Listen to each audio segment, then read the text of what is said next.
how much royalty income do you need to own to retire completely?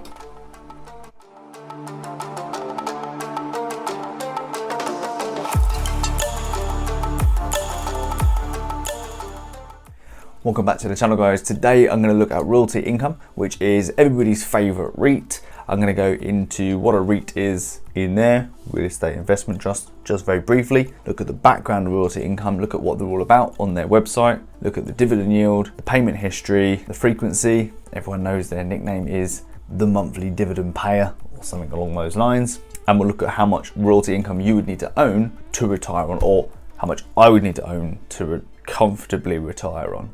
If you're looking forward to all that and you're new to the channel, then don't forget to subscribe so you don't miss a video coming out. And while you're down there, like the video because it helps it get out to more people if more people need to see this. Comment throughout the video if you've got any thoughts on Realty Income, if you own it, how much you own, what you get from it. That'll be great. I'm personally in Realty Income, not loads. I only get about £6 a month-ish, £6.25 this month.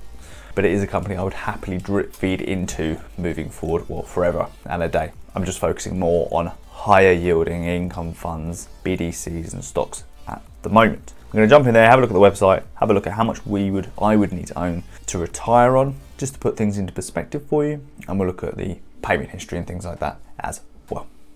Again, as always, I'm going to start on the portfolio just to show you that I am a holder in Realty Income. I currently own 40 shares of Realty Income. It's only up $122 since I bought it, which was a long time ago, and I hold around just over $2,500 in Realty Income. So that's that. I'm gonna go straight to the website here. Right, straight away, I mean, it's just so compelling actually. These are non-tangible reasons and not tangible, they're non-specific, what's the best way of describing this? It's all very subjective. It's just the company boasting how good they are. It's not, they have a track record, they have this dividend and it's this much money and this, that and the other. But just the whole website as a whole, if you have a look, the first thing, the monthly dividend company, they are solely geared up for investors and just luring investors in. We have the New York Stock Exchange ticker symbol O here. We have the price. We have its change daily. I'm assuming that's daily. We have volume market cap, which will be billions, 27.09 billion, and we have dividend yield of 4.41%. Straight away on the home screen. Then we have these bits coming up here: consistent 53-year track record of paying its shareholders dividends, proven 15.5% compound average annual return since 1994, discipline over 8.7 billion in monthly dividends paid to shareholders. So it's just, everything about the website is just luring investors in, saying this is how good we are, come and invest in our company because we're committed to our shareholders. And it's non-tangible. These bits are tangible, the dividend yield and the track record and things like that. But the whole feel of the website gives you that we're this committed to our shareholders because of this, and we'll just always pay you. We'll always pay you, kind of thing. So anyway, here we are. So we've got all the facts and figures down there. 619 consecutive monthly dividends paid, 97 consecutive quarterly increases, 4.5% compound annualized dividend growth since 1994. And 15.5% compound average annual return since New York Stock Exchange listing. So again, just more facts and figures about the company, gives you loads of information about the portfolio, where they hold their units and things like that. And then we've got quarterly statements and bits down here, latest results, the headlines, and some news and a bit about the company. So, and then if we go right to the very bottom, first section is all for you investors, what they're up to, the acquisitions, and about us. We've got track record here. If we go into the track record, we've got the first line in this section: Realty Income has been paying dependable monthly dividends throughout its 53-year operating history. So the website as a whole just constantly verifies its existence. It's solely here for investors. They invest the money into commercial units, reap the rental rewards, and distribute that to their shareholders. Now, I'm just taking you on to Seeking Alpha, as it's not all roses with Realty Income. Now, don't get me wrong, I've got absolutely no reason to doubt that they will carry on paying their dividend consistently, monthly, at around 4.5% for many years to come. no doubt in my mind. So I still feel like Realty Income is a bit of a safe bet. What I'm about to show you, I have not looked into. It would ordinarily be a concern, but I imagine it's probably just a blip.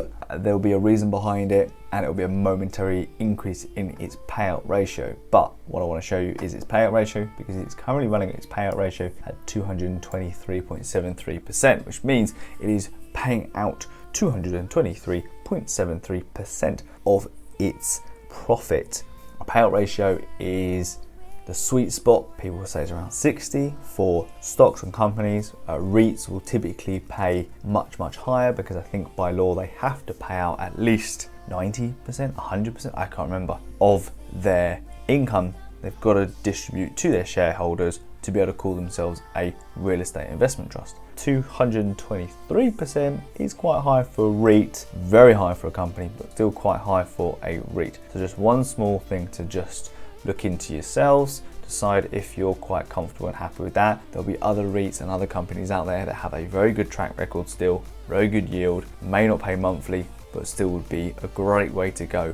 So don't just rely on Realty Income for your REIT and monthly paying exposure in your portfolio. Just wanted to make you aware of that before you all come back to me in the comments saying, oh yeah, but their payout ratio is massive. Yes, it is. Don't know why. I personally still would invest in them and have done and will do moving forward. Now I'll have a quick look at how many I will need of Realty Income to retire. So getting my calculator up quickly, let's have a look at this. So let's work backwards. I'm going to go on the basis that I would need about, to live reasonably comfortably at the moment with what I am, where I am in life, I would want around £3,000 a month income. We're going to take our £3,000 a month and we're going to times that by 12 to give us our yearly income. I would need that. We're also then going to take that, and I believe your tax you pay on dividend income is circa 15%, I believe, in the UK. Please comment in the comments to correct me if I'm wrong on that, but I'm pretty sure it's around 15%. So let's times that by 115%, which will give us our actual amount we would need after we pay the tax on it. Let's go with 41,000. So we need £41,000. Now I've already done the figures, and I would need, in terms of monetary value, I would need £939,000 in Realty Income, because you times that by the 4.41%, which is the dividend yield as it stands, it comes out at 41,400. So there or thereabouts. So around, just to make it easy, the math's easy, £939,000 in Realty Income to get that consistent £3,000 a month. Pay your tax on that and you are golden. That's what you need to retire. It's currently at $67. $67 at the moment is around £50. So let's get the calculator back up and go 939 divided by 50. We would need 18,780 shares of Realty Income for me to be able to retire. So there's Realty Income, there's an overview. Pop it into your portfolio as a monthly payer. I'll see you guys out. So there we are, guys, bit of waffle about Realty Income, everyone's favorite REIT. Everyone loves Realty Income because they're a monthly payer, because they're consistent, because the yield isn't too bad at all. Certainly better than putting your money in a bank, although it's not quite as good as inflation at the moment. Good as inflation? It's not up to the same percentile gain loss as gain, Realty Income loss inflation. Anyway, you know what I mean. So I'm a big fan of income plays. I'm a big fan of high yielding stocks, as you can probably see from my portfolio, and Realty Income fits nicely into that. Personally, I'm going into more high yielding stocks and income funds and BDCs and CEFs at the moment, but Realty Income plays a big part in that, I guess, being a monthly payer as well. It's a really good option for you guys. Pop it into the portfolio if it's of interest to you. It's something that I firmly believe you can just drip feed into and dollar cost average for many years to come, and just a great play moving forward. That's it for today's video. Hope you enjoyed it. Hope you got something from it. Like and subscribe if you did. Comment below if you're in Realty Income or what other monthly payers you like. I'm a big fan of monthly payers, as you can see, and I'll catch you guys in the next video. See you later.